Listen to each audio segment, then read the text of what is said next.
ఇప్పుడు అక్షతలు తీసుకొని కథాశ్రవణం చేయండి మీరందరూ కూడా. నేను కథ చెప్తాను. సూత పౌరాణికుడు శౌనకాదర్శులను కూడా చూసి ఈ విధంగా అన్నాడు. ఓ మునులారా, స్త్రీలకు సర్వ సౌభాగ్యములను కలిగజేయు వ్రతం ఒకటి పూర్వము పరమేశ్వరుడు పార్వతికి చెప్పాడు. ఆ విధానాన్ని నేను ఇప్పుడు చెప్తాను, వినండి అని చెప్తున్నాడు. కైలాస శిఖరే రమ్యే నానాగణ నిషేవితే మందార విటవ ప్రాంతే నానామణి విభూషితే. కైలాస పర్వతమున రమ్యమైన మందార వన ప్రాంతమున ప్రమథగణము సేవించుచుండగా పాటలము, అశోకము, పున్నాగము, ఖర్జూరము, పొగడా వంటి చెట్లతో కూడిన చోట కుబేరుడు, వరుణుడు, ఇంద్రుడు మొదలగు దిక్పాలకులతో నారదుడు, అగస్త్యుడు, వాల్మీకి, పరాశరుడు వంటి మహర్షులు చుట్టూ చేరి ఉండగా నానామణిమయ రత్నపీఠమున సుఖాసీనుడైనటువంటి శంకరుడు కూర్చొని ఉన్నాటప్పుడు. అప్పుడు లోకములను అనుగ్రహించిన కోరిక కలిగిందై సంతుష్టురాలైనటువంటి పార్వతీదేవి ఈ విధంగా ప్రశ్నించిందిట. ఓ భగవాన్, సర్వలోకేశ, సర్వభూతముల క్షేమం కోరుమాడా, ఏ వ్రతము స్త్రీలకు పావనమైనదో, పుత్రపౌత్రాభి సంపత్తులను కలగజేయుతున్నదో, రహస్యము పుణ్యము అయినటువంటి అట్టి దాన్ని తెలియజేయవలసింది అని గౌరీదేవి శివుణ్ణి అడిగింది. ఈశ్వర ఉవాచ, అది విని పరమేశ్వరుడు ఈ విధంగా అంటున్నాడు.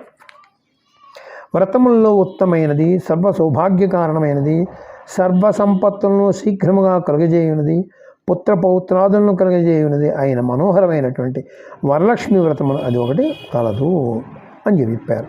అది ఎప్పుడు చేసుకోవాలట? శుక్లే శ్రావణికే మాసే పౌర్ణమ్యోపాంత్య భార్గవే యథాతు నాతి వర్తే తస్యా ఫలం శృణు.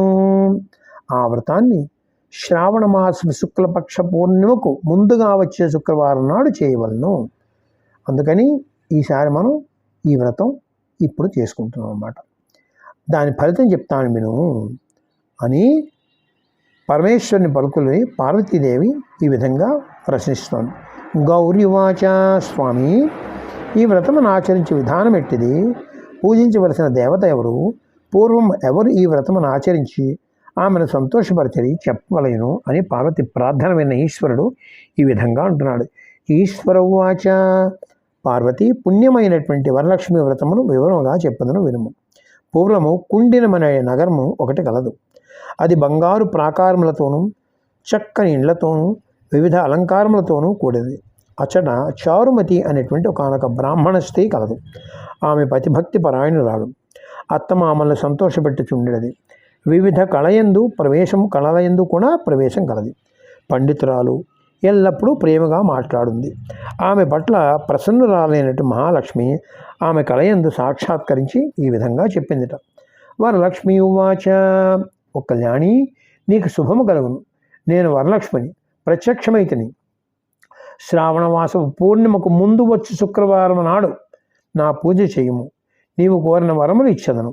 ఇట్లు తల్లి వరలక్ష్మి పలుకగా సంతోషంతో చారుమతి ఆమెను స్తుతించిందట. చారుమత్యువాచ, సర్వలోకములకు తల్లి, పుణ్యమూర్తి, ముల్లోకాలకి వందనీయురాలు, శరణ్యురాలు అయిన విష్ణుపక్షస్థల నివాసికి వందనము. నమస్తే సర్వలోకానాం జనన్యై పుణ్యమూర్తయే శరణ్యే జగద్వంద్యే విష్ణుపక్షస్థలాలయే అని చెప్పింది. విష్ణుపక్షస్థల నివాసికి వందనం. నీ కరుణాకటాక్షం పొందినవాడు నిజముగా ధన్యుడు. అన్ని గుణములు గలవాడు, మెచ్చదగినవాడు, సూర్యుడు, పండితుడు అయిన కుటుంబీకుడు అవును. ఓ మహాలక్ష్మి, వేల జన్మల్లో నేను ఏ పుణ్యం చేసేతనో నేడు నీ పాదముల జంటను చూడగలుగుతున్నాను. వీటిలో స్థితింపబడిన వరలక్ష్మి ఆమెకు పెక్కు వరములు నొసంగను. పిమ్మట ఆ చారుమతి నిద్ర నుండి మేల్కొన్నదై సంభ్రమముగా జరిగిన విషయం అంతా ఇంట్లో వారందరికీ తెలియజేసిందట. అది విని వారందరూ బాగుని పలికిరి. వరలక్ష్మీదేవి చెప్పినట్లు చేసదుముగా కానీ శ్రావణ మాసం పుణ్యం ముందు శుక్రవారం కొరకై ఎదురు చూస్తుండగా వారి పుణ్యఫలమున ఆ వరలక్ష్మి వ్రత దినము ఏతించినది. ప్రసన్న చిత్తులై శుభ్రమైన చక్కని వస్త్రములు దాల్చి స్త్రీలందరూ బియ్యము, పూర్ణకుంభము, మర్రి చివుళ్ళు మొదలైనవి అమర్చి ఆవు పేడతో ఇంటిలో ఈశాన్య భాగమున అలికి ముగ్గులు పెట్టి పీట వేసి కొత్త వస్త్రము పరిచి బియ్యము పోసి మర్రి మొదలగు 5 రకముల ఆకులతో కలశమును ఏర్పరిచి సాయంత్రం పూజ చేశారట. పద్మాసనే పద్మకరే సర్వలౌకైక పూజితే నారాయణ ప్రియే దేవి సుప్రీత భవ సర్వదా.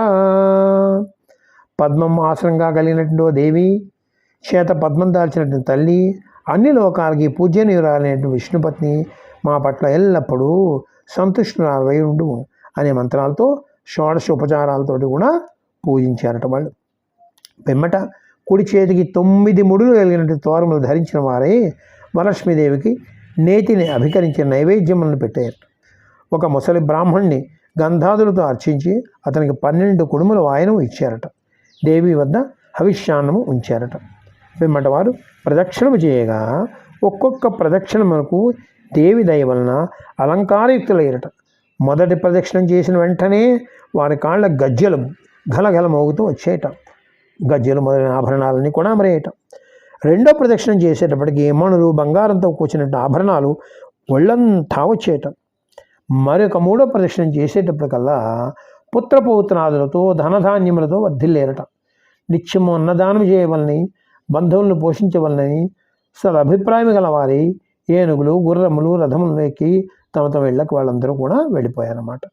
చారుమతి స్వప్న వృత్తాంతమును ఒకరితో ఒకరు చెప్పుకున్నారు. ఇది నిజమే, అట్లు చేసిన వారందరూ శుభములు పొందిరని నిశ్చయించుకోండి.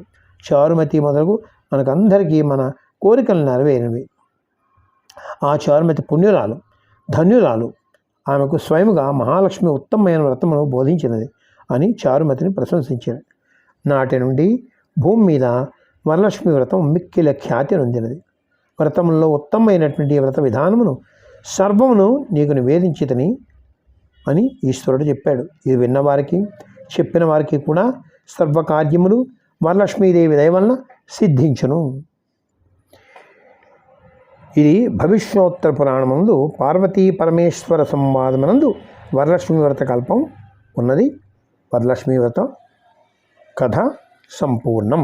ఇప్పుడు ఆ తోరములు తీసుకుని ఈ మంత్రం నేను చెప్తూ ఉంటాను. ఆ మంత్రం మీరు కూడా చెప్తూ ఆ తోరములు మీ కుడి చేతికి కట్టుకొని అమ్మవారికి ముందు కట్టి తర్వాత మీరు కట్టుకొని తర్వాత వచ్చిన ముత్తైదులు కూడా కట్టవచ్చు అన్నమాట.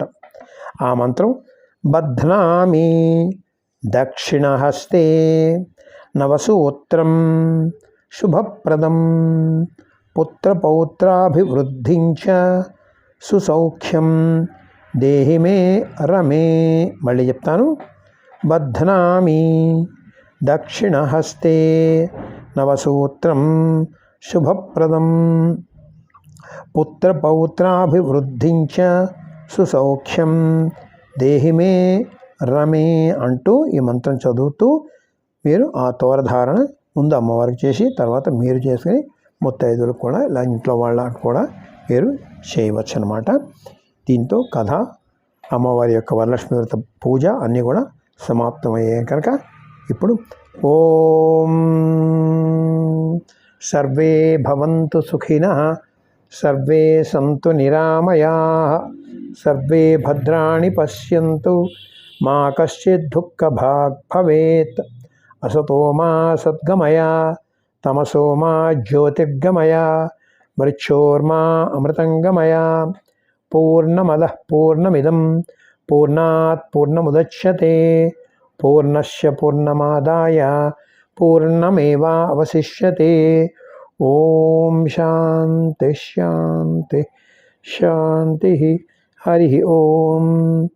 శ్రీ గురుభ్యో నమః. శ్రీమాత్రే నమః. శ్రీవరలక్ష్మీదేవ్యై నమః. ఓం తత్సత్.